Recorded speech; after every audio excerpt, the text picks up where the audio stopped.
Hello guys, आज की video में बात करेंगे भारत इलेक्ट्रॉनिक लिमिटेड जो कि एक नवरत्न कंपनी है और मिनिस्ट्री ऑफ डिफेंस में आती है। ने अपनी रिक्रूटमेंट एडवर्टाइजमेंट 2023 की इशू कर दी है।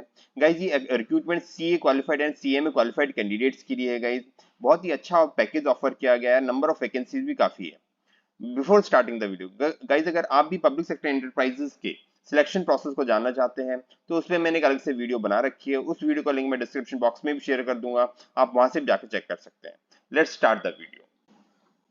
गाइस ये जो रिक्रूटमेंट है 4 अक्टूबर 2023 को इशू कर दी गई थी। गाइस ये नवरत्न कंपनी है। इसमें पे स्केल और एम्यूलमेंट्स की बात कर लेते हैं। गाइस पहले जो पोस्ट है वो प्रोबेशनरी ऑफिसर अकाउंट्स ऑफिसर के लिए है। E2 ग्रेड में आपको रखा जाएगा। गाइस नंबर ऑफ वैकेंसी 15 है। गाइस काफी अच्छी वैकेंसीज हैं। और बेसिक पे की बात करें तो 40,000 से 1,40,000 का तो पे स्केल रहेगा, मतलब अप्रॉक्स सिटी से 12 लाख से 12.5 लाख की आपकी सिटी से रहेगी। एज क्राइटेरिया की बात करें तो 30 साल का यहाँ पे एज क्राइटेरिया रखा गया है। इसमें 1 सितंबर 2023 को आपकी मैक्सिमम एज 30 साल होनी चाहिए, उससे ज्यादा होगी तो आप एलिजिबल नहीं है। उसके अलावा जो आपको ये बेसिक पे है, उसके अलावा आपको इन एडिशन में आपको डीए एचआरए कन्वेंस अलाउंसेस, मतलब जो भी पब्लिक सेक्टर एंटरप्राइज जो भी पेमेंट नॉर्मली होती है वो सभी आपको पे की जाएगी। आपको बोनस का पेमेंट किया जाएगा, आपको मेडिकल रिएम्बर्समेंट दिए जाएंगे, परक्यूजर जो भी होते हैं फर्नीचर का लैपटॉप का, वो सभी चीज आपको दी जाएगा इसमें। उसके बाद बात करते हैं यहाँ पे एलिजिबिलिटी क्राइटेरिया के बारे में। गाइस जो अकाउंट्स ऑफिसर के लिए क्राइटेरिया रखा गया है सी और सीएम में फाइनल कैंडिडेट्स के लिए है। गाइस इसमें कुछ फिजिकली डिसेबिलिटी भी डिफाइन की गई है कि अगर डिसेबल्ड है तो वो भी आप इसके लिए अप्लाई कर सकते हैं। गाइस ठीक है, रिजर्वेशन भी नॉर्मल सभी का कास्ट के लिए यहाँ पे दिया गया है टोटल वैकेंसीज पे। ठीक है, एलिजिबिलिटी क्वालिफिकेशन की बात करते हैं। गाइस जो अकाउंट्स ऑफिसर के लिए एलिजिबिलिटी क्वालिफिकेशन रखी गई है, पास केवल पासिंग मार्क्स चाहिए, सी और सीएम में क्वालिफाइड होने चाहिए, बस उसके अलावा कुछ नहीं है। एज क्राइटेरिया की बात करें तो गाइस अकाउंट्स ऑफिसर के लिए 30 साल की एज रखी गई है। अपर एज में रिलैक्सेशन भी दिया जाएगा, एससी एसटी कैंडिडेट को 5 साल का, ओबीसी को 3 साल का, पीडब्ल्यूडी कैंडिडेट को 10 साल का। गाइस और ऐसी कैंडिडेट्स हैं तो गाइस आपका जो कास्ट सर्टिफिकेट आप इशू करेंगे यार, नॉन क्रीमी लेयर वाला अगर बेनिफिट लेना चाहते हैं तो जो आपका कास्ट सर्टिफिकेट हो वो सेंट्रल लिस्ट में जो भी नाम है आपकी कास्ट का उस कास्ट सर्टिफिकेट में मेंशन होना चाहिए। और जो कास्ट सर्टिफिकेट डेट है वो 1 सितंबर 2022 के बाद का होना चाहिए।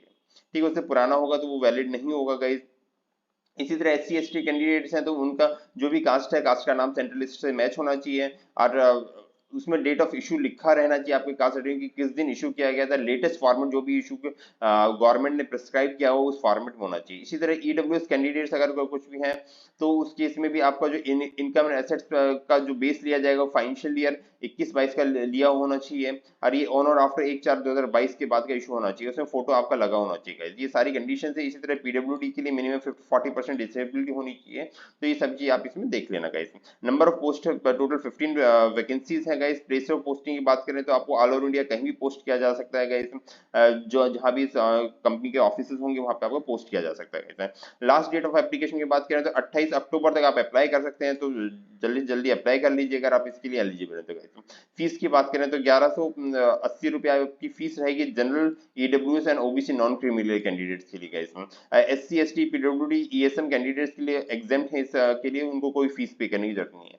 सिलेक्शन प्रोसेस की बात करें तो गाइस यहाँ पे पहले आपका सीबीटी एग्जाम होगा, कंप्यूटर बेस्ड एग्जाम होगा। उसके बाद आप अगर उसमें क्वालिफाई हो जाते हैं उसमें उसके बाद आपका इंटरव्यू होगा।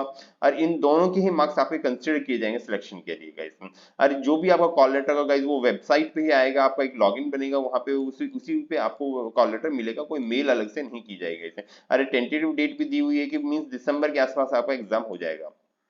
जो भी और यहाँ पे लिखा हुआ है कि जो एग्जाम में क्या पूछा जाएगा वो भी लिखा हुआ है। पहले फर्स्ट ऑफ ऑल तो एग्जाम ऑब्जेक्टिव बेस होगा और उसमें देखिए फाइनेंस से रिलेटेड ही आपसे क्वेश्चन पूछे जाएंगे। मींस आपने जो पढ़ रखा है उसी से रिलेटेड। उसके अलावा आप थोड़ा जनरल एप्टीट्यूड्स के बारे में कुछ क्वेश्चन कुछ मैथ्स के छोटे क्वेश्चन आएंगे, ज्यादा नहीं होगा, मतलब बेसिक फोकस फाइनेंस पे ही होगा गाइस।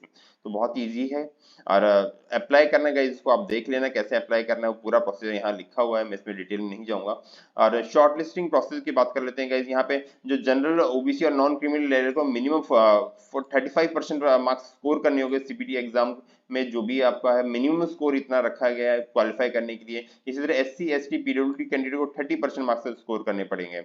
और गाइस जो भी कंप्यूटर बेस्ड टेस्ट होगा उसमें जो कैंडिडेट सेलेक्ट किए जाएंगे 1:5 के रेशियो मींस एक वैकेंसी है तो उसमें 5 कैंडिडेट्स को इंटरव्यू के लिए बुलाया जाएगा। ठीक है, जनरल कंडीशन की बात कर लेते हैं गाइस। इंडियन नेशन होना चाहिए जो भी एप्लीकेंट है। उसके बाद सर्विस एग्रीमेंट आपको फाइल करना पड़ेगा। उससे पहले आपको 6 महीने की प्रोबेशन पीरियड में रखा जाएगा। उसके बाद आपको 3 साल का सर्विस एग्रीमेंट फाइल करना पड़ेगा। अगर आपने सर्विस एग्रीमेंट को ब्रीच किया तो आपको 3 लाख रुपए जमा कराने पड़ेंगे, ठीक है। आपका मेडिकल एग्जामिनेशन भी होगा गाइज इस रिक्रूटमेंट के लिए। उसके बाद आप का जो भी आंसर हो आप देना चाहते हैं सीबीटी एग्जाम में, वो इंग्लिश और हिंदी किसी में भी दे सकते हैं गाइज। यहाँ पे दोनों ऑप्शन दिए जाएंगे आपको गाइज। उसके अलावा आपको कोई भी डाउट हो, कोई भी क्लेरिफिकेशन लेना है तो आप इस नंबर पे कांटेक्ट कर सकते हैं गाइज, यहाँ पे उसमें दे रखा है। और एग्जाम सेंटर की बात करते हैं गाइज, ये सारे exam centre mean all over India, हर स्टेट में हर मेजर सिटीज में ये एग्जाम होंगे गाइज। और ये नॉर्मल एफएक्यूज भी दिए हुए हैं गाइज, इसको देख लेना कि आपको कोई भी किसी से रिलेटेड कोई भी डाउट हो तो यहाँ पे नीचे सारे एफएक्यूज दे रखे हैं। इवन आपको कोई भी प्रिंट आउट भेजने की जरूरत नहीं है इस एडवर्टाइजमेंट के बाद, ठीक है। तो आपको सिंपल से अप्लाई करना है और कोई प्रिंट आउट भेजने की हार्ड कॉपी भेजने की जरूरत नहीं है कहते हैं। अब इसकी बात कर लेते हैं कि कहाँ से आप अप्लाई करेंगे। आप सिंपल सा साइट पे जाएंगे, करियर ऑप्शन पे जाएंगे गाइस, यहाँ पे रिक्रूटमेंट एडवर्टाइजमेंट पे क्लिक करेंगे। गाइस यहाँ पे देखिए आपको ये दे रखा है कि केवल ऑफिशियल वेबसाइट से अप्लाई करना, फ्रॉडलेंट उस मैसेज पे किसी पे मत जाना। जैसे हम सिंपल से क्लिक करेंगे, सबमिट करेंगे गाइस। देखिए गाइस ये रिक्रूटमेंट एडवर्टाइजमेंट है, यहाँ पे आप एडवर्टाइजमेंट को व्यू कर सकते हैं, कैसे एप्लीकेशन करनी है वो यहाँ पे। इवन यहाँ पे जो भी कास्ट सर्टिफिकेट है उसके लेटेस्ट फॉर्मेट आपके यहाँ पे प्रिस्क्राइब है, तो आप इसी फॉर्मेट में आप अपने कास्ट सर्टिफिकेट सबमिट करेंगे गाइस। यहाँ पे सिंपल से अप्लाई करेंगे गाइस। ये देखिए यहाँ पे एडवर्टाइजमेंट की डिटेल फिर से हिंदी इंग्लिश दोनों में दी गई है, स्टार्ट डेट सब कुछ दिया हुआ है यहाँ पर। तो इसके बाद आप सिंपल से जाके यहाँ पे रजिस्टर करेंगे, लॉगिन करेंगे, उसके बाद आपका जो भी डिटेल्स मांगी गई गाइस वो सबमिट कर देंगे guys. Hope guys, I hope you find this video informative. Please like, share and subscribe my channel. In case of any doubt, please put your comment in comment box. Thank you friends.